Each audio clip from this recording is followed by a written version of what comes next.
ये बताया। इस बात को भी सुन करके नारद जी बड़े प्रसन्न हो गए। ये कहा बताओ किस दिन पूजन करना चाहिए? तो कहते हैं यस्मिन कस्मिन दिने दिने मृत्यु श्रद्धा संविदा, कि दिन तिथि कोई हो अति उत्तम है, कोई अधिक बनाव बिगाड़ नहीं। श्री सत्यनारायण के पूजन में तिथि का कोई विचार नहीं। जिस दिन मानुष की श्रद्धा हो जाए, आज हमें भगवान विष्णु का पूजन करना है, वह प्राणी उस दिन भगवान का पूजन कर सकता है। इसमें दिन तिथि का कोई विचार नहीं लिया जाता। नहीं, आपने बहुत सुना होगा कि बहुत से लोग कहते हैं नहीं पूर्णिमा को कथा सुना है ना? अब वो 10 साल में कथा सुन रहा है, 4 साल में सुन रहा है, साल भर में कथा सुन रहा है, पूर्णिमा कहते हैं सुने। लेकिन यहाँ कोई विधान नहीं है इसका। यस्मिन कस्मिन दिने दिने मृत्यु श्रद्धा संविदा, जिस दिन इच्छा हो जाए उस दिन भगवान की पूजा की जा सकती है। जो पूर्णिमा को कथा सुनता है कि जो हर महीने प्रति महीने में कथा सुनता है, उसके लिए पूर्णिमा का प्रावधान लिखा है। जब ये बताया नारद जी इस बात को सुनकर के प्रसन्न हो गए। कहा महाराज जी बताइए किस स्थान पे भगवान का पूजन करें? तो लिखा गोपाश्री परिवेशितो विजय, यानी गैया के गोबर से पहले उस स्थान को लिख करके शुद्ध करें। फिर लिखा चौक मंडिता वरुण देवता मंडिता, चौक बनाइए कलश स्थापना कीजिए। नवग्रह मंडिता, पाटे पर 9 देवताओं की स्थापना कीजिए। पंचलोकपाल देवता, ये जो 4 कलश रखे जाते हैं ये पंचलोकपाल का प्रतीक है। फिर लिखा कदले खम्भ मंडिता, केले के खम्भे से मंडप को सजा दीजिए, उसमें आप हमें विराजमान करिए। तो पहले आप मेरे गणों का पूजन करें, इसके तत्पश्चात मेरा पूजन करें। ऐसा पूजन करने वाला प्राणी अंतोगत शुभ होकर के वैकुंठ को प्राप्त होता है। इत रेवा खंडे प्रथमो अध्याय समाप्तम। बोलो वृंदावन बिहारी लाल की जय। फूल चढ़ा देना।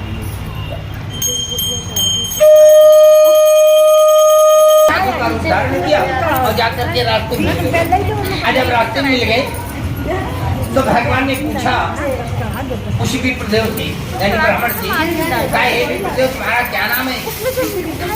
हमारे संत महात्मा मिल जाए आपसे नाम पूछेंगे तो नाम बताएंगे आपको, है ना? तो जब उन्होंने पूछा कहा क्या नाम है, तो उन्होंने कहा महाराज हमारा नाम तो सत्यानंद है। भगवान इस बात को सुन करके कहा बेटा तुम्हारा बड़ा अच्छा नाम है, तुम्हें तो आनंद ही आनंद मिलना चाहिए। आपके कोई इष्ट मित्र है आनंद नाम की लड़का? नहीं है? अच्छा गुलाब नाम?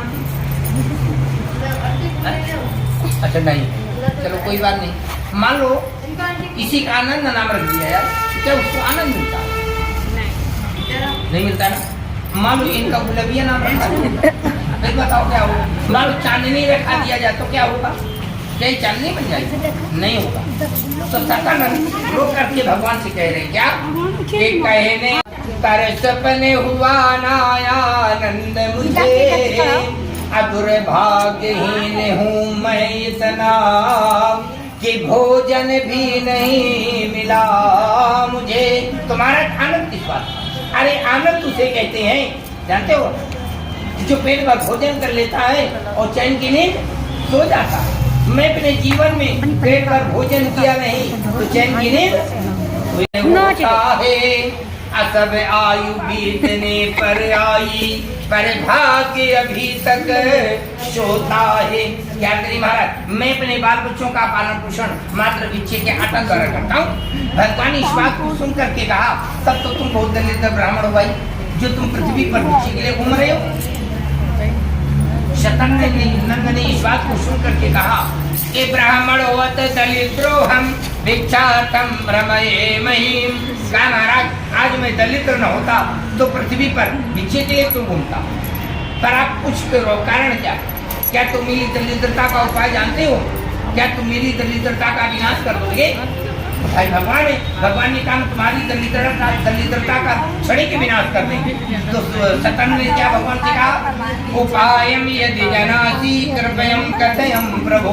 कहा महाराज मुझे कृपा करके उपाय बता दो ताकि मेरी दरिद्रता का विनाश हो जाए। भगवान ने उपाय बताया। क्या बताया? कहा सतानंद तुम संकल्प करो, नहीं कर बढ़िया कह रहे असत्य नारायण पूजन का, असत्य नारायण की कृपा से मन वांछित फल पाओगे। इस बात को जब बताया तो सतन ने क्या कहा? टका धर्मम टका कर्मम टका ही परमम तपः। अरस्या से गेहे टकानासी हटा टकाम टकायते।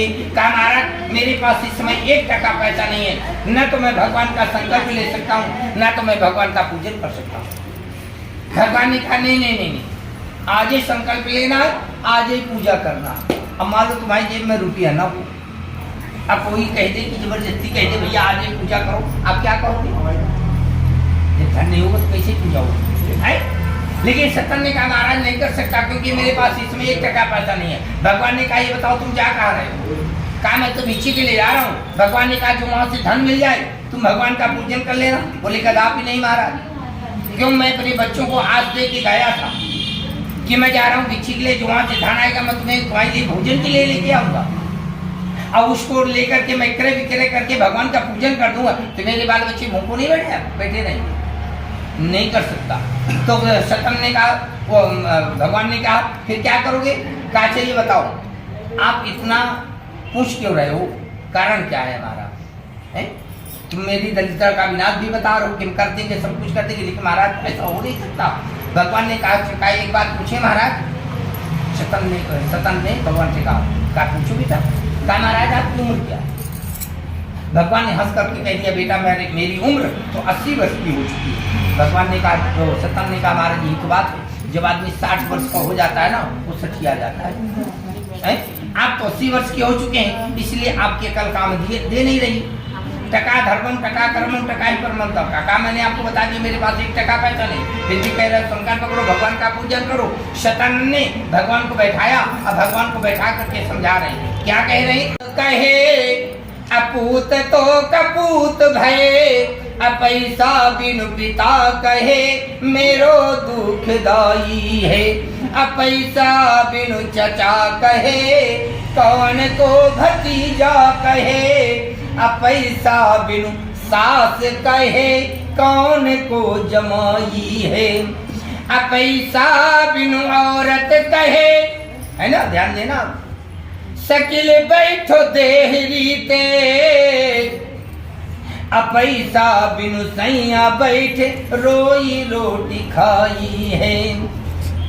जब आप कमा के आते हो, धन लेके आते हो, तुरंत आती है अरे ले पानी पी ले, खाने लो, भोजन कर कहती सुनो।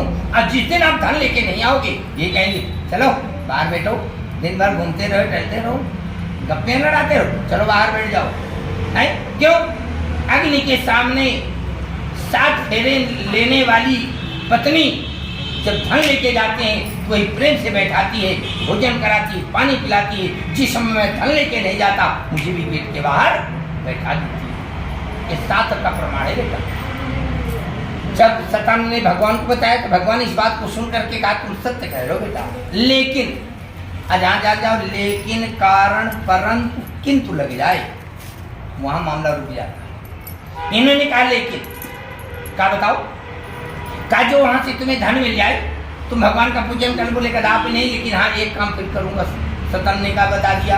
कहा बोले क्या? कहा जब मैं धीरे धीरे धन मेरे पास इकट्ठा हो जाएगा मैं भगवान का पूजन अवश्य करूंगा। भगवान इसी बात से प्रसन्न हो गए। भगवान ने कहा एवं जाओ। अब इतना कहती है तो भगवान पीछे अंदर ध्यान हो गए।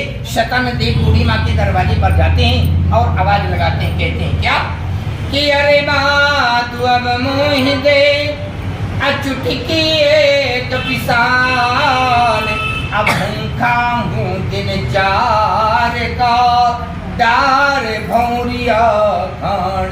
कहा मैया मैं 4 दिन का भूखा हूँ, इसलिए मुझे कुछ भोजन करा दो और कुछ मैं भिक्षा प्रदान कर दो। मैया बड़ी दयालु है। उस ब्राह्मण के निर्धनता को देखा, सुंदर एक थाल में सीधा लगाया, एक थाल में भोजन लगाया, उस ब्राह्मण को प्रदान कर दिया। अगल बगल की माताएं बहनें उस ब्राह्मण की निर्धनता को देखा, सुंदर एक एक थाल में सीधा लगाया, उस ब्राह्मण को प्रदान कर दिया। जितना दिन भर में धन प्राप्त करते थे भगवान की कृपा से उन्हें क्षणिक धन प्राप्त। शतानंद बड़े प्रसन्न हो गए। उस धन को ले जा करके आधा कुछ क्रय विक्रय कर दिया। भगवान के लिए केले के फल, घी, दूध, चूर्ण इत्यादि सब सामग्री को लेकर के नगर में आए। आज जब नगर में आए तो इसी प्रकार की पूजन की तैयारी किया और तैयारी करके बैठ गए। और अपनी गृहिणी से कहा आओ भगवान की तैयारी हो चुकी है, आओ पूजन करें। तो जैसे परिवार से मिलकर के भगवान का पूजन करने लगे, तो जो केले के पत्ते लगाए जाते हैं, ठीक है ना, इसका क्या विधान है बताओ? अब न बताइए, अब तो कहने में कथा सुन लेते जब सुनाओ ना ही। तब क्या बात होता है? आज भगवान यहाँ प्रकट हो गए। भगवान ने कहा कि बरम ब्रूहि मनः स्मितांबरः। केले के पत्ते में भगवान विष्णु साक्षात प्रकट हुए। भगवान ने कहा बरम ब्रूहि मनः स्मितांबरः, हे शतानंद, हम आपसे और आपकी श्रद्धा से बड़े प्रसन्न हैं, आपके जो मन में हो सो वरदान मांग लो। तो सतानंद ये नहीं विचार कर पाए क्या वरदान मांगे। तो सतन ने क्या मांगा सोच करके, कारथाम देहि कुंजराम देहि अमंदिराम मंजुराम चा अहायम चारु चामी कृपालम कृतम च। कहा महाराज मुझे एक रथ चाहिए। नीचे गाड़ी यहाँ पे खड़ी है ना, किसकी खड़ी है? 4 पहिए हैं, रथ बन गई। कास रथाम देहि कुंजराम देहि। कहा महाराज एक रथ चाहिए, हाथी चाहिए, घोड़ा चाहिए, मंदिराम मंजुराम चा। कहा महाराज झोपड़ी में रह रहा हूँ, इसलिए महाराज 2 खंड का महल दे। भगवान ने कहा अच्छा और क्या चाहिए? बोले हायम चारु चामी कृपालम कृतम चा। कहा महाराज मुझे 4 नौकर भी चाहिए। भगवान से धन तो नहीं मांगा, देखो ये चीज दिमाग लगाना, धन मांगने की आवश्यकता नहीं है, लेकिन भगवान से 4 नौकर मांगा। अब 4 नौकर कब होंगी तुम्हारे घर में? जब तुम्हारे पास धन होगा, है ना? दिमाग से काम मांग, दिमाग से करनी चाहिए आदमी को। तो देखो इतना दिमागदार है ब्राह्मण। उन्होंने कहा हायम चारु चामे कृपालम कृतम चा। कहा महाराज 4 नौकर दे दो। भगवान ने कहा एवं अस्तु। इतने में भगवान ने कहा और क्या चाहिए बताओ? तो क्या मांगा? बोले सशस्त्रम गणम दे मनमांसितम चा अलुलायम च दुग्धम धनम दे दशम। बोले महाराज 2 कांस्टेबल दे दो। ये क्या है? 2 पुलिस दे दो, है? 1 कपिला गाय दे दो जो 10 लीटर दूध दे। भगवान ने कहा देखो तुम्हें गैया दे सकते हैं, लेकिन तुम्हारे घर में 10 लीटर दूध दे या न दे ये कोई लिखा पड़ी नहीं। इतने में सतानंद नाराज हो गया और कहा महाराज तुम अपने सारे वरदान वापस करो, हमें आपका कोई वरदान स्वीकार नहीं।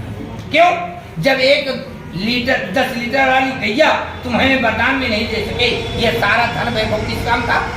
भगवान ने पूछा कारण क्या है बेटा जो तुम 10 लीटर वाली गैया मांग रहे हो? तो सत्यम ने कहा महाराज तुम कारण पूछ रहे हो तो मैं तुम्हें कारण भी अपना बता रहा हूँ।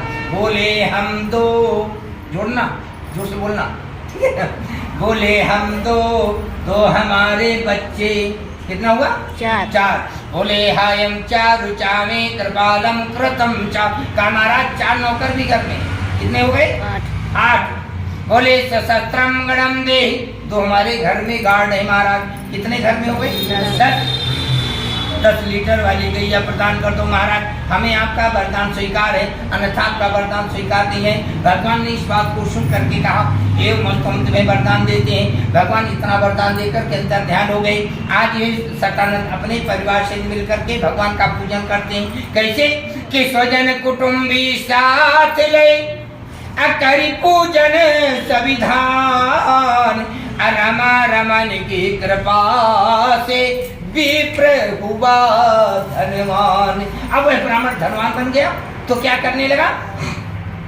फिर तो वह हर मास ही अकरता जप व्रत दान, अजो भी नर सत व्रत करे उसका हो कल्याण। जो प्रति महीने में 1 दिन भगवान का पूजन करता है उसके लिए पूर्णिमा लिखी। और जो साल 6 महीने में कथा सुनता है इसके लिए कोई विधान नहीं है, जब इच्छा हो तब कथा सुनो, है ना? चलिए कोई बात नहीं। अब ये भगवान का पूजन करने के तत्पश्चात ये धन से परिपूर्ण हो गए। अब ये भिक्षा के लिए नहीं जा रहे, जिसके पास धन होगा भिक्षा मांगने कौन जाएगा? तो ये जब भिक्षा लेने जाते थे तो इनके एक मित्र थे, वो लकड़ियों को बेच करके परिवार का पालन पोषण करते थे, ये भिक्षा के आटन द्वारा करते थे। इनमें दोनों बड़ी मित्रता थी, ये दोनों अलग अलग रहने लगे। एक दिन लकड़हारे ने विचार किया न जाने क्या बात होगी, शतानंद रूपी ब्राह्मण से मुलाकात नहीं हो रही। प्रातः काल का समय हुआ, लकड़ी को सर में रखा, काशीपुर नगर में प्रस्थान किया, जहाँ पर शतानंद रूपी नाम के ब्राह्मण की झोपड़ी बनी थी। वहाँ जाकर के क्या देखा? मंदिराम मंजूराम चा सशस्त्रम गणम दे। झोपड़ी के जगह में 2 खंड का महल देखा। लकड़हारा तो चकित हो गया, गजब हो गया, झोपड़ी की जगह में 2 खंड का महल कहाँ से बना? डरते डरते उस सिपाहियों के पास गया, और सिपाहियों से कहा, पूछा, कहा साहब ये बताइए सत्यानंद रूपी ब्राह्मण को आप जानते हैं? सिपाहियों ने कहा सत्यानंद रूपी ब्राह्मण को नहीं जानते। शतानंद अपने आंगन में बैठ करके भगवान का पूजन करे थे। इतने में कान में आवाज आ गई कि हमारे गार्ड से कोई बात कर रहा है। इतने में गार्ड को बुलाया, पूछा कौन है? कहा महाराज एक लकड़ी बेचने वाला आया है और शतानंद भी ब्राह्मण पूछ रहा है। शतानंद समझ गया हमारा पहले का बंधु आ गया। कहा अंदर भेजो। जैसे अंदर आया, भगवान के पूजन की सब सामग्री को देख करके वह लकड़हारा पूछने लगा कि हे बंधु ये तुम क्या कर रहे? तो कहता है कि हे बंधु बैठो, मैं भगवान विष्णु का पूजन कर रहा हूँ। कैसे? तो सद लकड़हारा कहने लगा कि एक समय वो लकड़हारे ने असत देव का पूजन होते देखा। अब हाथ जोड़ कर कहने लगा यह विधि विधान अति प्यारा है। कहे बंधु ये तुम भगवान विष्णु का पूजन कर रहे हो? कहा हाँ बंधु मैं भगवान विष्णु का पूजन कर रहा हूँ। का आज भाई प्लेन प्रो बैठ गया। भगवान का जब पूजन पूर्ण हुआ तो चरणामृत अपन जीवी पान करने को दिया और कहा बंधु आज जाओ जो लकड़ी बेचने से तुम्हें धन मिल जाए तुमने भगवान का पूजन कर लेना। आज वह लकड़हारा प्रसाद को ग्रहण किया और नगर में गया। उस लकड़ी का दाम 4 गुना पाया। लकड़हारा बड़ा प्रसन्न हो गया। भगवान के लिए केले के फल, घी, दूध, चूर्ण इत्यादि सब सामग्री को लेकर के नगर में आया। अब भगवान का विधिवत पूजन करके अंतों को तौसीफ होकर के वैकुंठ को प्राप्त होते हैं। इतरेवा खंडे द्वितीय अध्याय समाप्त। वृंदावन बिहारी लाल की जय। किसकी कथा थी है? नहीं पता, ठीक है ना? लाला बैस की कथा। लाला बैस कैसे थे? शास्त्र में लिखा है। क्या लिखा है? कि लाला के सब कुछ था, अभिधना ने बच्चा दिया न था। घर था सारा घर बार भी था, पर घर का दिया न था। भगवान ने एक कमी किया है, बाकी सारी कमियों को भगवान ने पूरी कर रखा है। एक दिन लाला जी ने अपने खजाने को खोल करके देखा, खजाना काफी खाली हो चुका। लाला जी ने अपने खजाने को खोल करके जब देखा तो विचार किया कि हम पुत्र के सोच में कब तक बैठेंगे, चलो कुछ व्यापार करने के लिए चलते हैं। 5 नौका को धन से परिपूर्ण कराया और 5 नौकरों को साथ में लिया और नर्मदा नदी किनारे किनारे चल कहाँ पहुँचे? रत्नपुर नगर। जहाँ पर चंद्रचूड़ नाम के राजा की राजधानी थी। प्राचीन देवालय बना हुआ है। उस देवालय में सुंदर एक दिन राजा भगवान का पूजन कराते थे और मेला लगवाते थे। लाला ने उस मेले को देखा, नौका ठहरा दिया, उस देवालय की चारों तरफ दुकानें सजा दी, नौकरों को बैठा दिया। लाला जी ने अपने आंजने में स्वर्ण सर्फिया मुद्राओं को लेकर के विचार किया कि मंदिर है, मंदिर में भगवान कुछ मुद्राएं अर्पण कर देंगे, भगवान पर चढ़ोतरी चढ़ा देंगे तो भगवान की कृपा से हमारा व्यापार और बढ़ जाए। धन को लिया और जैसे भगवान पर अर्पण करने लगे तो चंद्रचूड़ नाम के राजा को पंडित जी अंदर पूजन करवा रहे थे। तो पंडित जी ने एक बात कहा, राजन धर्मशास्त्र की पुस्तक में हमने एक बात पढ़ी। राजा ने कहा महाराज बताइए आपने कौन सी बात पढ़ी है? तो पंडित जी ने कहा, क्या कहा? कि धर्मशास्त्र की पुस्तक में मैंने आज पढ़ा राजन, जिसके संतान नहीं होती वह पुरुष अवश्य नरकगामी। कहा महाराज जिस पुरुष के कोई संतान नहीं होती वो नरकगामी होता है। इस बात को सुनते ही लाला जी ने मुद्राओं को भगवान पर अर्पण नहीं किया, हाथ को खींच लिया और पंडित जी पूछने लगे, क्या पंडित जी आपको मालूम है कि हमारी कोई संतान है या नहीं? पंडित जी ने कहा नहीं मुझे नहीं मालूम कि आपके संतान है या नहीं, मैं तो अपने भक्त राजन को बता रहा हूँ। बोले महाराज ऐसा नहीं हो सकता, जिस पुरुष के कोई संतान नहीं होती वो नरकगामी नहीं होता। ये लाला जी ने पंडित जी से कहा। बोले क्यों नहीं होता? बोले राजा 5 पांडव के पिता को श्राप था पांडु को कि तुम जीवन भर निर्वंशी रहोगे, तुम्हारी कोई संतान नहीं होगी। ऐसा सत्य है, श्राप तो था उन्हें। कैसे श्राप था? एक दा हुई माँ जगाम गहनम बड़म घोड़े में सवार होकर के ये जंगल जा रहे थे शिकार खेलने। एक नदी है सैयाप्रास नदी। सैयाप्रास नदी में 2 कन्याएं निर्वस्त्र स्नान कर रही थी। एक का नाम भृंगी, एक का नाम माद्री। एक 9 वर्ष की कन्या, 11 वर्ष की कन्या। ये राजा जो वहां जाकर के शिकार खेलने गए, दोनों कन्याओं को निर्वस्त्र स्नान करते हुए देखा। ये खड़े होकर के देखने लगे। दोनों कन्याओं ने श्राप दे दिया राजन को कि राजन, हम तुम्हें श्राप देते हैं कि तुम जीवन भर निर्वंशी रहो, तुम्हारी कोई संतान नहीं, इनके संतान नहीं। तो जब लाला जी ने ये प्रश्न किया तो पंडित जी ने बताया, हाँ श्राप तो था, लेकिन इन्होंने महाविष्णु यज्ञ करवाया था। महाविष्णु यज्ञ करवाने के तत्पश्चात इनके 5 पुत्र हुए जो 5 पांडव कहलाए। जब पंडित जी ने इस बात को बताया तो लाला जी ने इस बात को सुन करके कहा, महाराज ये कलयुग है, कलयुग वैसा हो नहीं सकता। लेकिन कलयुग में भी लिखा, क्या लिखा? रामचरितमानस में उत्तरकांड कभी खोल के देखना, 122 दोहे के बीच में है। ठीक है, क्या लिखा है कि कलयुग समझ आन नहीं, अजवनर कर विश्वास, राम गाय गुण गण विमल कि भवतर भी नहीं प्रयास। ऐसा नहीं है। इस कलयुग में जिसके अंदर श्रद्धा, श्रद्धा माने जानते हैं? श्रद्धा माने क्या होता है? अच्छा, विश्वास माने क्या होता है? अब बताओ। विश्वास कहते हैं भगवान शिव, ध्यान देना, द्वारा न पलटना, कभी भविष्य में पहुंच सकते हैं। विश्वास माने भगवान शिव, और श्रद्धा माने नारी। श्रद्धा किसके अंदर नहीं थी? सती के अंदर श्रद्धा नहीं थी, इसलिए मर गई है। अब वही सती श्रद्धा के रूप में जब जन्म लिया जो पार्वती कहलाई। ठीक, तो पार्वती कोई मरण का लेख नहीं है शास्त्रों में, ठीक है ना। श्रद्धा माने नारी और विश्वास माने शिव होता है। ना भगवान शिव कभी मरते हैं और न श्रद्धा कभी मरती है। श्रद्धा में पार्वती आ गई, पार्वती कोई मरण का लेख नहीं है, साथ में ध्यान देना। जब इन्होंने बताया तो क्या करें महाराज? तो पंडित जी ने बताया, बोले भगवान के सामने तुम संकल्प ले लो कि यदि मेरी पत्नी की कोई संतान हो जाएगी प्रभु, तो मैं आपका पूजन अर्चन बंधन करा दूंगा, भगवान कृपा तुम्हारी संतान अवश्य प्राप्त हो जाएगी। आज लाला जी ने भगवान के सामने संकल्प लिया। क्या लिया? कि मेरी पत्नी अलीलावती के यदि कोई संतान हो जावे, तो 1.25 रुपया ले करके मैं अश्रद्धा से पूजन करवा दूंगा। इस बात का संकल्प भी लिया लाला जी ने।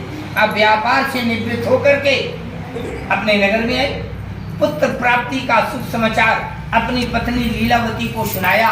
भगवान की कृपा से लीलावती गर्भवती होगी और सुंदर 9 महीने में सुंदर एक कन्या का जन्म दिए, जिसका नाम कलावती। अब जब ये कलावती होगी तो एक दिन लीलावती ने कहा, स्वामी आपने संकल्प किया था कि हमारी कोई संतान हो जाएगी, भगवान का पूजन करेंगे। लाला जी ने कहा, लिया तो था। देखिए कन्या हुई, कन्या के पैदा होने पर बहुत सा धन खर्च हो चुका है, कुछ व्यापार करें, धन संचित करें, भगवान का पूजन अवश्य करेंगे। लाला जी ने अपनी पत्नी को इतना आश्वासन दिया, अपने व्यापार करने के लिए चले गए। अपने व्यापार करके जब आए तो नगर में सखी के साथ खेलती हुई कन्या को देखा।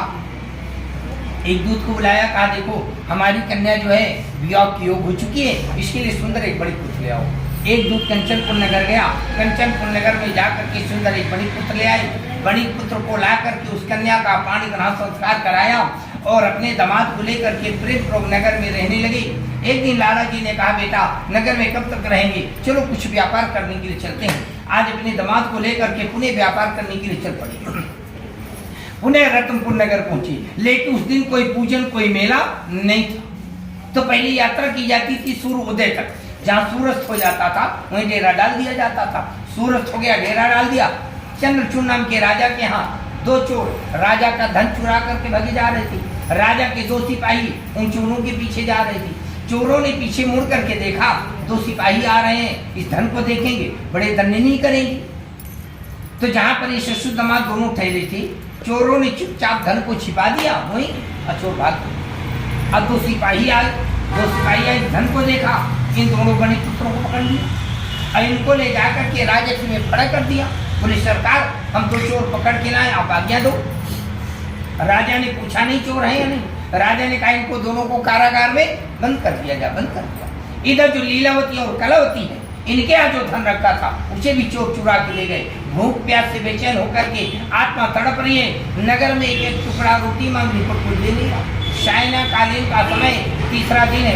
एक भक्तियां भगवान विष्णु का पूजन हो रहा था। वह कन्या उस पूजन में सम्मिलित हो गई। भगवान का जब पूजन पूर्ण हुआ तो चरणामृत मंजीरी पान करने को दिया, तो कुछ तो उसने ग्रहण कर लिया, कुछ उसने प्रसाद लिया, अपने माँ के लिए लेकर के घर आ गई। माँ ने कहा, बेटी तू कहाँ रही? तेरे मन में कौन सी अच्छी भावना जागृत हो रही है? रात को 10 बज गया, अभी तक तू कहाँ रही? कन्या ने कहा, माँ ऐसी कोई भावना जागृत नहीं हो रही। 3 दिन हो गया, भूख प्यास से आत्मा तड़प रही है। एक भक्त क्या भगवान विष्णु का पूजन हो रहा था, उस पूजन में सम्मिलित थी। कुछ तो प्रसाद मैंने ग्रहण कर लिया है, कुछ मैं आपके लिए लेकर के आया। माँ ने इस बात को सुन करके कहा, बेटी जितना जल्दी हो सके प्रसाद ग्रहण कराओ।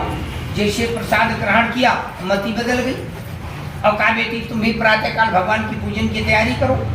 इधर चंद्रचूड़ नाम के राजा को रात्रि में स्वप्न दिया भगवान ने। कहा, राजन इन दोनों बड़े पुत्रों को प्रातः छोड़ देना, नहीं तुम्हारा पुत्र राज धन मैं सब नष्ट कर दूंगा। राजा को रात्र में नींद नहीं आई। प्रातःकाल सभा में उठा, इस स्वप्न को सुनाया। राजा के वर्करों ने कहा, सरकार यदि आपने इतना बुरा सपना देखा है तो इनको दोनों को बंद करने से क्या मिला? बोले कुछ नहीं, बोले ने छोड़ दिया। जैसे आज सुबह कारागार से मुक्त किया, बड़ी बड़ी दाढ़ी, बड़े बड़े बाल हो गए, सुंदर नाई को बुला करके छौर आसन कराया और स्नान कराया, वस्त्र आभूषण दिया। राजा ने जितना धन लिया था उससे दूना धन लेकर के उनको वहां से विदा कर देते हैं। इतरेवा कंडे तृतीयोध्याय समाप्तम। बोलो वृंदावन बिहारी लाल की जय। धन भर चुका लाला जी अपने नौका की ओर सुबह जा रहे। कैसे कि भोर भये निकसे मुनि जबहि, अधीमर देह धरी हरि तबहि। भगवान ने कोड़ी का रूप धारण कर लिया। आज जब कोड़ी का रूप धारण कर लिया तो भगवान स्वयं लाला को जाकर के विश्व में मिल गए। आज जब लाला उस विश्व में मिल गए तो लाला जी अपने नौका की ओर जा रहे हैं। भगवान ने कहा, लाला आप तुम बड़े प्रसन्न लग रहे हो, उस विश्व में कहाँ जा रहे हो? अब मान लो आप कहीं यात्रा में जा रहे हो, अब ऐसा कोई व्यक्ति मिल जाए तो आपको सुबह टूंक के कैसा लगेगा? आपको बुरा लगेगा, है ना? क्योंकि धीमर माने कोढ़ी, भगवान ने कोढ़ी का रूप धारण कर लिया। अब लाला जी ने भगवान को पहचान तो पाया नहीं, भगवान को भला बुरा खूब कहा। अब कहते हुए लाला जी आगे आगे चल पड़े, भगवान पीछे पीछे चल पड़े। लाला जी जैसे नौका से में पाए, नौका को देखा, मुद्राओं से भरी नौका, लाला प्रफुल्लित हो गया। इतने में भगवान आ गए। भगवान ने पूछा, कहा लाला तुम बड़े प्रसन्न लग रहे हो, क्या बात है? इस तेजी नौका में क्या भरा? लाला ने कहा, क्यों क्या बात है? क्या धन लेने की इच्छा? क्या? भगवान ने कहा, नहीं नहीं, धन लेने की इच्छा नहीं हमारी। हम यात्रा में जा रहे हैं, कुछ द्रव्य दे दो किराया भाड़े के लिए, कुछ गली बीच के लिए फल फूल दे दो, और मैं क्या चाहिए? लाला जी ने कहा, महाराज ऐसी कोई चीज है जो मैं आपको दे सकूं? भगवान ने कहा, है क्या ये तो बताओ। तो लाला जी ने कहा महाराज मेरी नौका में तो लत्ते पत्ते धन आदि भरा है। भगवान ने कहा, संतुष्ट नहीं है, जो भरा हो सो बता दो। तो क्या बताया लाला जी ने कि हर बहेड़ा काली मिर्ची, धनिया हल्दी भरा है, असोठ मुलेठी माघी मिर्चा, पिपरी पिपरा मूल भरा है, तेज पात जवाइन जीरा, अहिंग गरम मसाला, सुपारी सुरती बनारस वाली, कट्ठा कानपुर वाला। कहा महाराज मेरी नौका में भरा। भगवान ने कहा तुम्हारी वाणी सत्य हो जाए। और कहा इसमें क्या भरा? तो लाला जी ने क्या कहा मानो महाराज यही भरा। ऐसे कैसे माना जाए भाई कि यही सामान इसमें भरा होगा? भाई हर सामान का तो तुमने अलग अलग नाम बताया, बात समझो ना। अब इस नौका पूछा जा रहा तुम करो यही भरा, बोले नहीं मानेगी। भगवान ने कहा तो क्या बताया कि काजू किस्में से और चुहार चिरौनी मखान भराए, अलौंगी इलायची लोहबान शतना माल भराए। भगवान ने कहा तुम्हारी ये भी वाणी सत्य हो जाए। और इतना कह करके नर्मदा नदी किनारे को दूर जाके भगवान बैठ गए। इन्होंने नित्य क्रिया स्नान किया और जैसे स्नान करने के तत्पश्चात नौके के समीप आए, नौका मुद्राओं से भरी नौका में लते पत्ते ही आदि भर गया। लाला जी देख करके मूर्छित होकर जमीन में गिर पड़े और दमाद ने कहा पिताजी रोने धोने से कोई कार्य नहीं बनेगा, चलिए हमें आपको उनके शरण में चलना चाहिए। आज भगवान के शरण में जाते हैं और दंडाकार चरणों में लेट जाते हैं और कहते हैं क्या कि मैं अपराधी जन्म का अन्न किसी के भरा विकार, तुम दाता दुख भंजना, अवा कर करब उबार।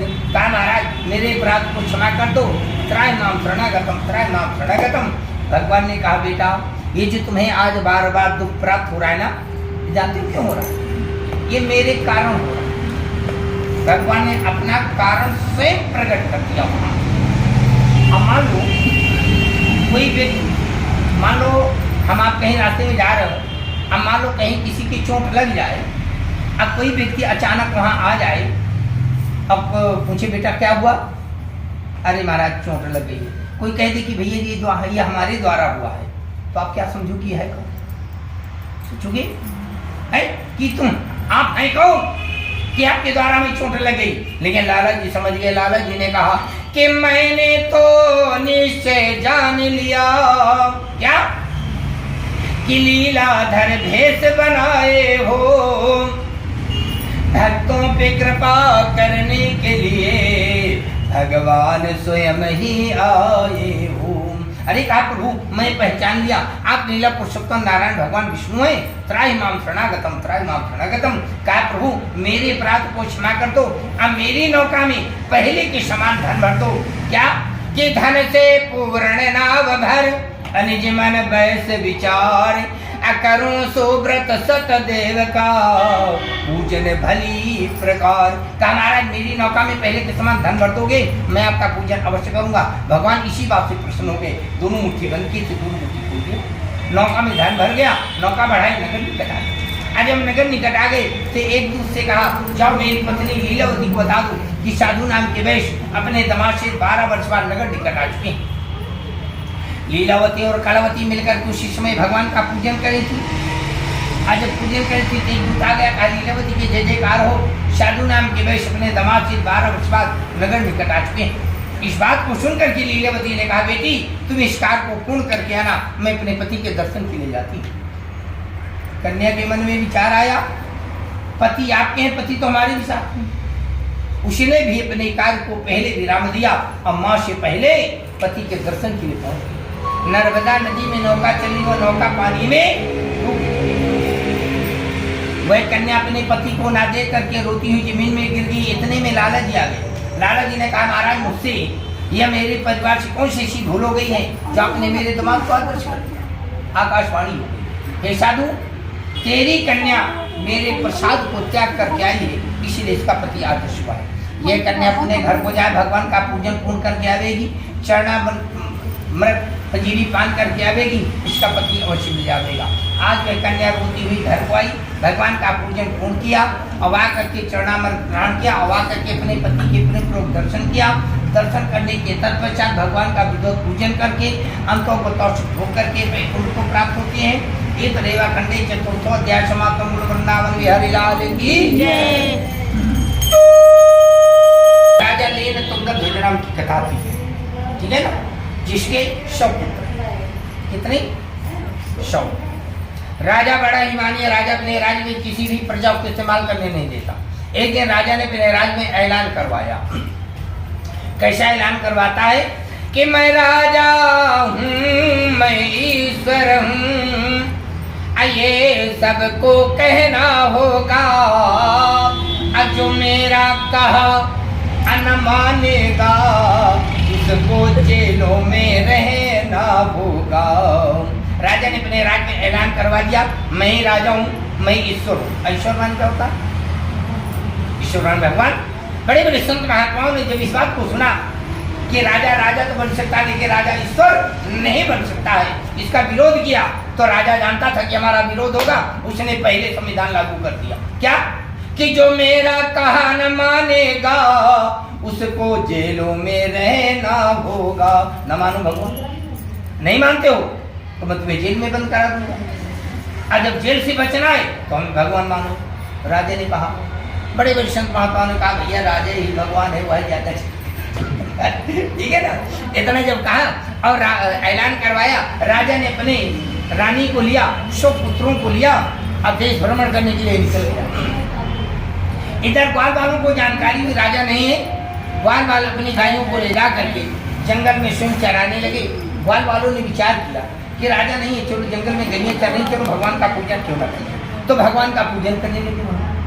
आज जब भगवान का पूजन करने लगे उसी क्षण एक राजा ने जब देखा ग्वाल वाल हमारे जंगल में गईयां चरा रहे हैं, ये भगवान का पूजन कर रहे हैं, ये बड़ा अनर्थ कार्य कर रहे हैं। राजा ने इस बात को समझकर अकुद्र हो गया। राजा ने अपने घोड़े के द्वारा गायों को खदेड़ करके एक कटघरे में बंद कर दिया। अब पुनः विचार करता, चल करके देखें इस समय ग्वाल वाल क्या करें। भगवान का पूजन पूर्ण हो चुका था, प्रसाद वितरण होने जा रहा था, उसी क्षण पुनः राजा आया। आज जब पुनः राजा आया तो ग्वाल वालों ने राजा को देखा तो चरणामृत को लेकर के आए। बोले सरकार ये भगवान विष्णु का चरणामृत है, पहले आप क्यों न ग्रहण करें। राजा ने कहा अरे शूद्र ठहरो, मैं तुम्हारे हाथ का चरणामृत ग्रहण नहीं करूंगा। अब घोड़े के द्वारा लात मार के मटिया को फोड़ दिया, चरणामृत बिखर गया। राजा ने घोड़े को मोड़ा, नगर को प्रस्थान किया। जब नगर में गया तो राजपाट को देखा अपना नष्ट हो गया, 100 पुत्र लाइन से मरे पड़े हैं। राजा बैठ करके रोने लगा। इतने में एक संत जी निकल पड़े। संत जी ने कहा राजन आप रो क्यों रहे हो, कारण क्या है। कहा महाराज मेरा राजपाट नष्ट हो गया, मेरे 100 पुत्र मरे पड़े हैं, यही रोने का कारण है। संत जी बड़े ज्ञानी थे। संत जी ने आंखों को बंद किया, परमात्मा पर ध्यान लगाया और कहा राजन आपने किसी देवता का बहुत बड़ा अपमान कर डाला है, जिसके कारण तुम्हारे 100 पुत्र मरे पड़े। राजा अभिमानी था, राजा ने इस बात को स्वीकार किया। कहा महाराज मैंने किसी देवता का अपमान नहीं किया, लेकिन संत जी ने बता दिया क्या कि सत्यनारायण का तुम घोर किया निरादर है। असत्य नारायण के रूठने से धरा धरिन में धारा है। ये जो तुम्हारे धरिन में मरे पड़े हुए सुपुत्र हैं, ये भगवान विष्णु का श्राप। इस बात को सुनते ही राजा हाथ जोड़कर खड़ा हो गया। कहा महाराज क्षमा चाहते हैं, मैंने अपमान नहीं किया, मान लो कहीं भूल से हो गया हो, तो इसके लिए कोई ऐसा सरल उपाय बताओ ताकि हमारे पुत्र जीवित हो। इस बात को सुन करके कहा कि सरल उपाय, संत जी ने बताया कि सरल उपाय बताता हूँ। असत्य नारायण चरणामृत ले, सब पुत्रों के मुंह में डार, राजन पुत्र खड़े हो जाएंगे। कहा राजन जितना जल्दी हो सके चरणामृत ले आओ, सब पुत्रों के मुंह में डाल दोगे, सारे पुत्र तुम्हारे जीवित हो जाएंगे। इस बात को सुनते ही राजा घोड़े में सवार हुआ। अब ग्वाल वालों को स्पर्श किया। ग्वाल वालों से कहा ग्वाल वालों जितना जल्दी हो तो मैं चरणामृत दे दूं। ग्वाल वालों ने कहा सरकार चरणामृत कहाँ से देंगे, चरणामृत की मटिया तो आपने नहीं फोड़ दिया, चरणामृत सब बिखर गया। लेकिन तो राजा ने पूछा कहा ये चरणामृत बना कैसे, कहा ये तो बताओ। तो कहा पंडित जी के पास गए, पर्चा बनवा लाए। क्यों सही है ना, एक हाथ का पर्चा को कहा पंडित जी के पास गए, पर्चा बनवा लाए। बाजार गए, सामान ले आए, पंडित जी को बुला करके पूजन कराया, उसी से चरणामृत बना। तो राजा ने क्या किया कि तुरंत बुलाकर पंडित को चरणामृत लियो बनाए। जैसे मुंह में डाल दियो, वैसे खड़े हुए महिपाल। तुरंत पंडित जी को बुला लाए, चरणामृत बन गया। और जैसे सब पुत्रों के मुंह में डाल दिया, सारे पुत्र जीवित हो गए। ये पंचम स्कंद में कहते हैं कथा, इसी में कहते हैं मोक्ष का द्वार। जो सतानंद रूपी नाम के ब्राह्मण थे, ये थे सुदामा।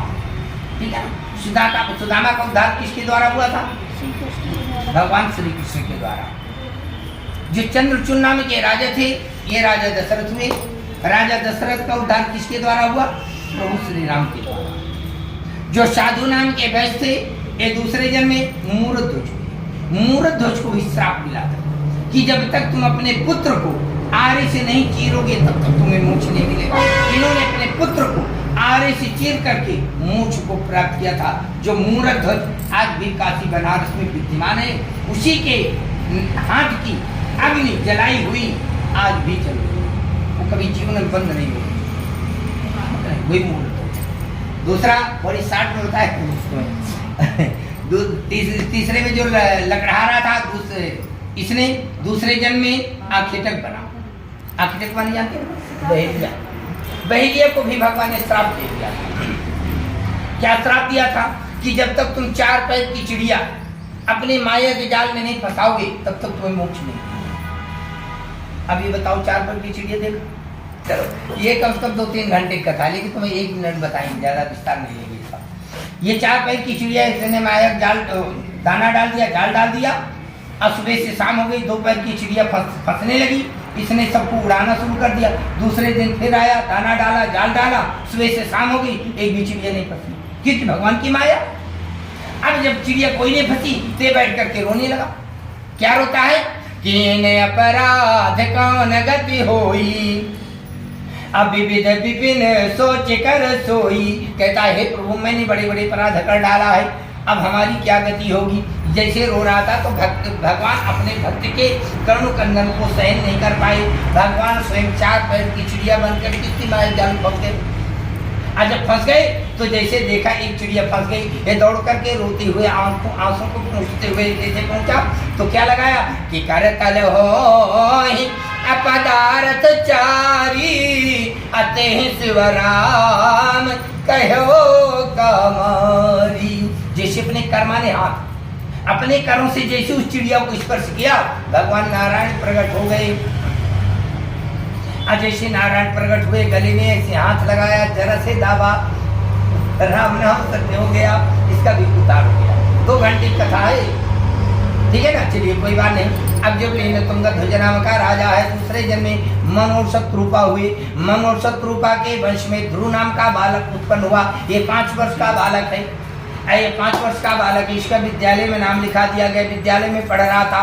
एक दिन मास्टर साहब ने पूछा, कहा आज सारे बच्चे अपने अपने माता पिता का नाम बताएंगे। सारे बच्चों ने अपने अपने माता पिता का नाम बताया। जब ध्रुव का नंबर आया तो ध्रुव से पूछा गया, कहा बेटा तुम अपनी मैया का नाम बताओ। इन्होंने कहा हमारी मैया का नाम सुनीत है। तो रजिस्टर में लिख लिया गया सुनीत। बोले पिता का नाम बताओ। पिता का नाम बता रहे, बोले हमारे पिताजी परदेश गए। साहब ने कहा ये क्या बता रहे हो बेटा, हम पूछ रहे तुम्हारे पिता का नाम क्या है, अपने पिता का नाम बताओ। लेकिन ध्रुव बार बार यही बताता रहा, हमारे पिताजी परदेश गए। ये कोई नाम है? नहीं ना, बेटा बता रहा। यानी सच्चाई ये है कि उसको अपने पिता का नाम नहीं मालूम, सत्यता ये। और एक दिन मास्टर साहब ने कहा, ये ध्रुव जो है अपनी क्लास का मॉनिटर है, बहुत पढ़ने में तेज है, लेकिन पिता का नाम नहीं मालूम। एक दिन मास्टर साहब ने कहा कि हमारी तबीयत ठीक नहीं है, बेटा तुम क्लास में पढ़ाओ। तो ध्रुव देखो पढ़ा रहा है, देखो पढ़े लिखे सभी लोग बैठे हो। अब हम पूछ लेंगे तो फिर तुम कह दोगे नहीं मालूम है, लेकिन हम खुद बताए दे रहे हैं सब चीज़ें, पूछने का सवाल नहीं है ना। देखो आप लोग पढ़े हो, सब लोग क्या पढ़ा है? का से ककरी, खा से खाओ, गा से गंवाओ, घा से घर जाओ, है ना। लेकिन ध्रुव कैसे पढ़ा? ध्रुव बता रहा है कि का से कुकर्म क्यों करता प्राणी, का खाली हाथों जाएगा। गा गर्भ न कर तू ज्ञानी होकर, घा घर का कौन ठिकाना है। चाचा जा जाइए। चा चंचल में फंस करके तू छाछत्र पे छाछ लगाता है, जा जान के करता मनमानी, जा झगड़े व्यर्थ बढ़ाता है। टाल नहीं हो सकती है था ठगियों के फंस चक्कर में, डांट पड़ेगी जब यम की, ढूंढे कौन बहाना है। आपने पढ़ा? नहीं पढ़ा। लेकिन ध्रुव इतना ज्ञानी होने के तत्पश्चात भी अपने पिता का नाम नहीं बता पाया। सारे बच्चों ने ताली बजा के हंस लिया, बोले ध्रुव तुम्हें अपने पिता का नाम नहीं मालूम। आज ध्रुव लाचार हो गया और रोता हुआ बालक अपनी मैया सुनीत के पास आ गया। अब चाकू को लिया और गले में लगा खड़ा हुआ, माँ यदि आज तुम हमारे पिता का नाम नहीं बताओगी तो मैं अपने प्राणों को त्याग दूंगा। मैया ने रो करके बता दिया, बोले बेटा जी जो यहाँ के राजा उत्तानपाद है वही तुम्हारे पिता है। चाकू छुरी फेंक दिया और राजभवन में प्रवेश कर गया। राजभवन में जब गया तो राजा उत्तानपाद दूसरी पत्नी सुरुचि के पुत्र उत्तम को बाएं जंघे पर बिठा करके प्यार कर रहा था। और वह बालक जो गोदी में बैठे किलकारियां मार रहा था, हंस रहा था। इतने में ध्रुव पहुंच गया। ध्रुव को जैसे राजा उत्तानपाद ने देखा, अरे कहा बेटा ध्रुव आओ आओ आओ। जैसे लिया दाहिने जंघे पर बिठा करके दोनों बालकों को प्यार कर रहा था। दोनों बालक बढ़िया सुंदर हंस रहे थे। इतने में सुरुचि नाम की पत्नी आ गई। अब जैसे आ गई उसने देखा कि ध्रुव हमारे हमारे पति के गोद में हंस रहा है, पिताजी मार रहा है।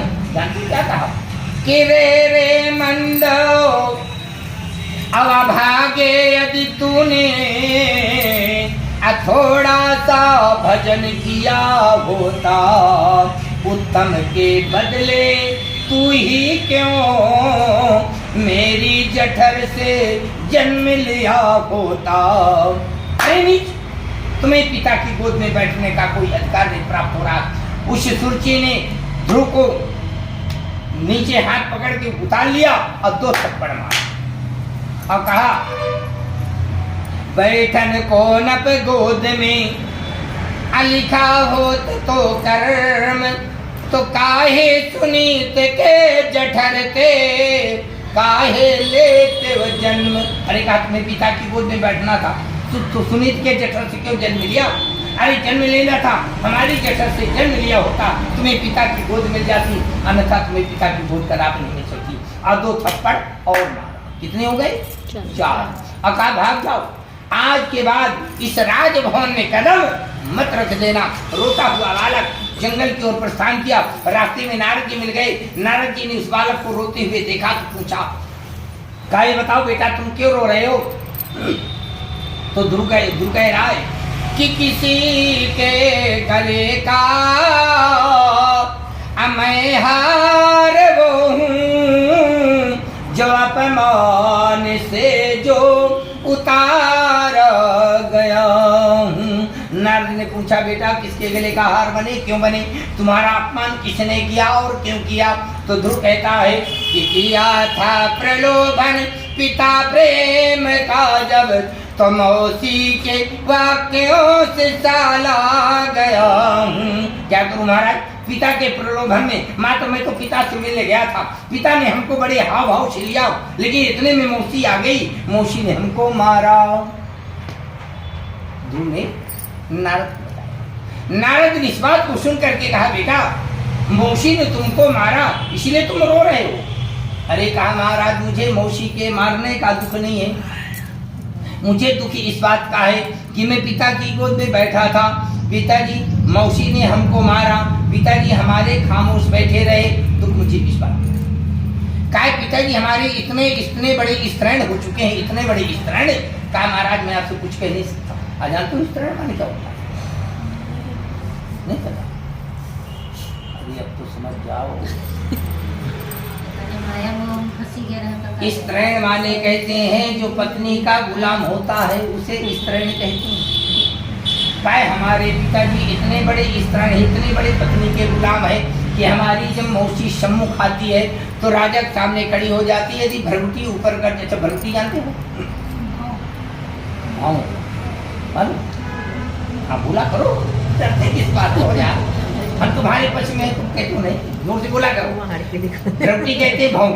तो क्या जब हमारी मौसी राजा के सम्मुख आती है, पिता के सम्मुख, यदि भ्रगुटी ऊपर कर देती है तो पिताजी खामोश खड़े हो जाते हैं, बोलते नहीं, खड़े हो जाएंगे सिंहासन पे। यदि भ्रगुटी नीचे कर देती है तो राजा खामोश होकर के बैठ जाते हैं। का दुख मुझे इस बात का है कि मैं पिता की गोद में बैठा था, मौसी ने हमको मारा, पिताजी हमारे खामोश बैठे। बताओ। तो नारद ने पूछा, बोले अब क्या होगा? बोले ध्रुव ने बताया अब तो मैं जा रहा हूँ परम पिता की गोद में बैठूंगा। तो नारद ने बताया बोले तुम्हें परम पिता नहीं मिलेंगे। परम पिता जानते हो जो कौन होता है? अब कैसे मिलते हैं? परम पिता का मतलब ये होता है कि कहते हैं कि राम कृष्ण से कौन बड़ा, और इन्होंने ते गुरु कीन, तीन लोक तारन तरन गुरु आगे आधीन। बोले जब तक कोई गुरु नहीं बनाता तब तक भगवान नहीं मिलती। इन्होंने कहा गुरु किसको बनाई? तो नारद ने कहा बेटा तुम गुरु हम ही बना लो। जैसे गुरु 12 अक्षर मंत्र नारद जी ने ध्रुव के कान में प्रवेश कर दिया, वही ध्रुव ब्रह्मावर्त बिठूर घनघोर जंगल में आकर के तप करने लगा। भगवान विष्णु का सिंहासन हिल गया और इंद्रासन हिल गया। इंद्र ने अनेकों यत्न कर डाला कि इसका तप छूट जाए, लेकिन कोई प्रभाव नहीं पड़ा। अनेकों यत्न करने के तत्पश्चात लेकिन इतने में भगवान विष्णु आ गए। भगवान विष्णु ने कहा बेटा हम तुम्हारे परमपिता हैं, आंखें खोलो। कहा हमारा कोई परमपिता नहीं है। ध्रुव ने कहा क्यों? उसी छवि का दर्शन हृदयांगन में कर रहा था ना वो, तो ध्रुव इसने आंखें नहीं खोला। भगवान समझ गए कि मेरी छवि का दर्शन कर रहा है, भगवान ने अपनी छवि खींच ली उसके हृदय से, और जैसे खींचा देखा साक्षात मूर्ति खड़ी। ध्रुव ने आंखें खोला, देखा ये मूर्ति तो भी मेरी छवि में विराजमान थी, यहाँ पे से खड़ी। दौड़ करके गया, चरणों में लेट गया, और जब चरणों में लेट गया भगवान के, तो भगवान ने 5 वर्ष के बालक को गोद उठा लिया। और जब गोद उठा लिया तो भगवान ने कहा, बेटा तुमने मेरी बड़ी अखंड तपस्या किया है, क्या चाहते हो बताओ? कहो तो तुम्हें इंद्रासन दे दें, कहो तुम्हारा विवाह करा दें, कहो तुम्हें मोक्ष दे दें, कहो तुम्हारी संतान बन करके हम स्वयं आ जाएं। ध्रुव से भगवान ने पूछा।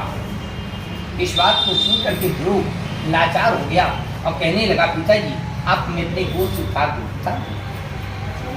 ये आसन में अपने बैठ गया और कहने लगा, पिताजी मैं आसन में बैठा था। भगवान ने कहा, हाँ बैठे थे। बोले आपने मुझे पुकारा?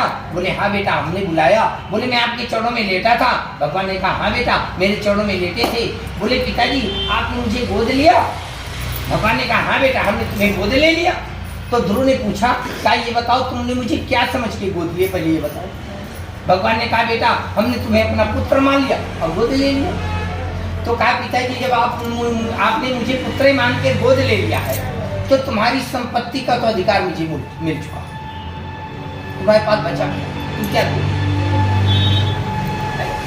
तो भगवान ध्रुव कहने लगा भगवान से, क्या कहा कि बस कामना नहीं है मन में, इंद्रासन हूं की अवश्य कामना नहीं है मन में, मोक्ष फल पाने की अवश्य कामना नहीं है मन में, संतति बढ़ाने की अवश्य कामना यही है मन में। तो भगवान ने कहा, बेटा क्या रह गई?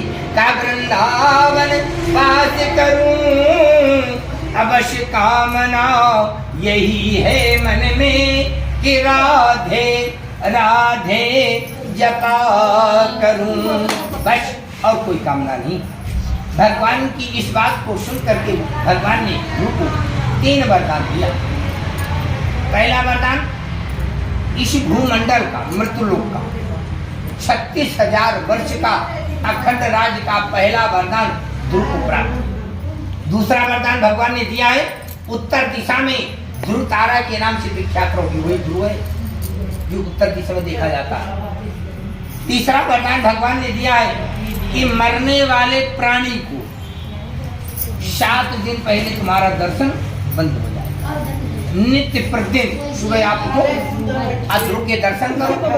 आज अब जानो कि आज में ध्रुव के दर्शन नहीं हुए, है ना? तो आज के ठीक 7वें दिन राम नाम सत्य है। भगवान कृपा वरदान दे सत्य जगत में सामना। ये भगवान का वरदान है, मिथ्या नहीं हो सकता है। इतना वरदान दे करके भगवान जब अंतर ध्यान हो गए, ध्रुव अपनी माँ के पास आया, अम्मा को देखा हमारे अपने पुत्र के विरोध में रो रो कर क्या भगवान को बुलाया, भगवान नहीं आ गए। भगवान ने चौथा भी वरदान दिया, कहा बेटा हम तुम्हें चौथा भी वरदान देते हैं, जब तक अखंड राज करोगे तब तक तुम्हारी माँ तुम्हारे साथ बनी रहेगी, जब तुम्हारी मैया का कार्यकाल पूर्ण हो जाएगा तो हमारा विष्णु विमान आएगा, तुम्हारी मैया को बैठा करके विष्णु में कर दिया जाएगा। और दूसरे कहा जब तुम्हारा कार्यकाल पूर्ण हो जाएगा तभी हमारा विष्णु विमान आएगा, तुमको भी बैठा करके विष्णु में कर दिया जाएगा। हम कथा तुम्हारी यहीं विराम करते हैं, आप बहुत और आगे सुनाते रहे, ठीक है ना? इतरेवा कंडे पश्चिमोध्याय समाप्तम। बोलो वृंदावन बिहारी लाल की जय। ओम भूदेवाय स्वाहा, ओम भूदेवाय स्वाहा, ओम भूदेवाय स्वाहा, ओम भूदेवाय स्वाहा। हरे हरे